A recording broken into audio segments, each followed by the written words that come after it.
আপনারা জানেন গত ইংরেজির 17/12/2025 সন্ধ্যে নাগাদ আমাদের চাপড়া থানার অন্তর্গত হাঁটসা নামে একটি জায়গায় একটি গুলি চালনার ঘটনা ঘটে এবং ওই গুলি চালনার ফলে তেহট্ট থানার রাজাপুর গ্রামের সেলিম দেহু নামে এক ভদ্রলোক এই মর্মে আমাদের চাপড়া থানায় একটা অভিযোগ দায়ের করে যে মূলত ঔরঙ্গজেব মল্লিক, যার বাড়ি হাঁটরা, সে গুলি চালিয়েছে এবং তার সাঙ্গপাঙ্গ মিলে তার বন্ধুর উপর গুলি চালিয়েছে, এই মর্মে একটা অভিযোগ চাপড়া থানায় দায়ের হয়।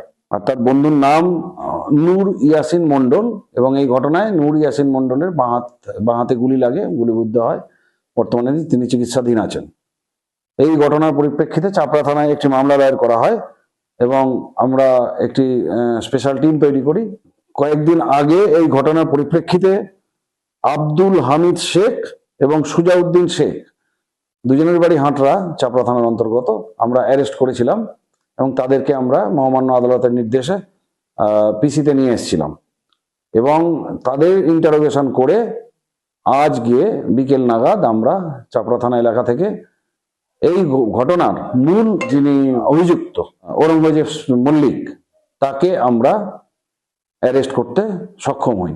ঔরঙ্গজেব মল্লিককে আগামীকাল কোর্টে আমরা ফরওয়ার্ড করব এবং তার সাথে পিসির প্রেয়ার আমাদের থাকবে এবং আমরা ঘটনায় ব্যবহৃত অস্ত্র বা ইত্যাদি এগুলো আমরা উদ্ধার করতে চেষ্টা করব।